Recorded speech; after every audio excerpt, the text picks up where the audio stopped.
Géraldine Minsant, cache-cache en hiver.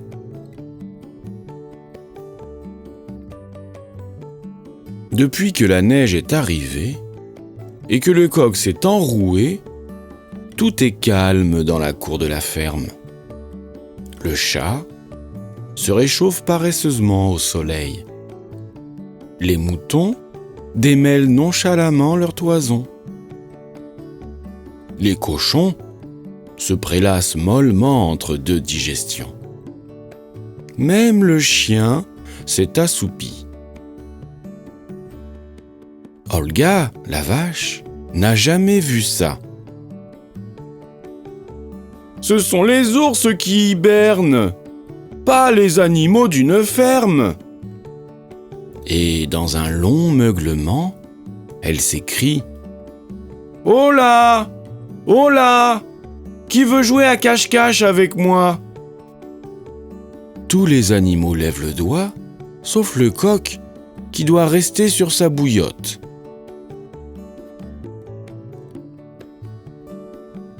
Le chien a choisi de compter. 1, 2, 3. Vif et rapide comme il est, le chat file le premier en haut d'un peuplier. 4, 5, 6. Les moutons ont l'idée de faire une pyramide pour qu'on les confonde avec le bonhomme de neige. 7, 8, 9. Les cochons plongent dans la boue et s'y enfoncent jusqu'au cou. 10, 11, 12. Tandis que les poules se précipitent dans la paille et s'y confondent avec leurs plumes rousses.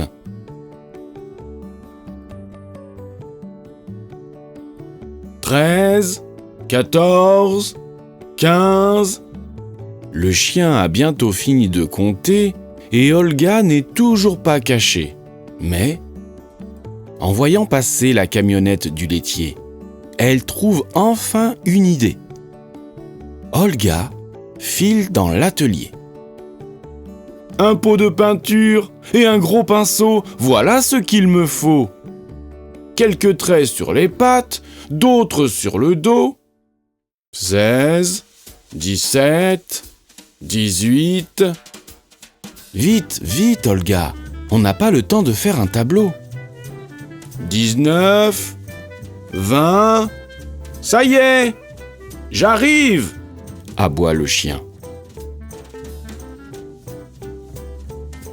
Dans la cour de la ferme, tout est redevenu calme. Mais, à peine se met-il à chercher que le chien entend de petits rires étouffés. Ce sont les poules, trahies par la paille, qui les chatouillent.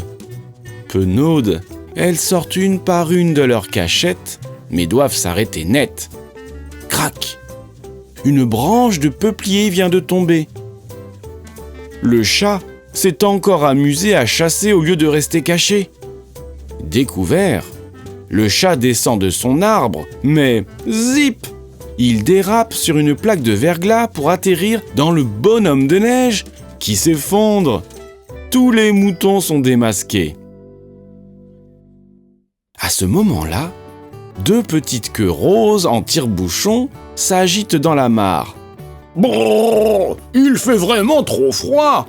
On ne peut pas rester là. » Voilà maintenant que les cochons capitulent.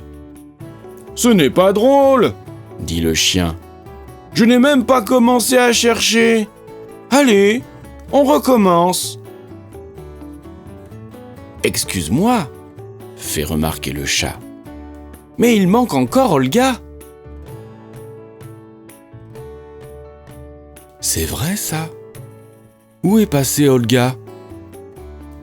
Une chose est sûre, elle n'est pas dans l'arbre, déclare le chat. Ni dans la paille, affirment les poules.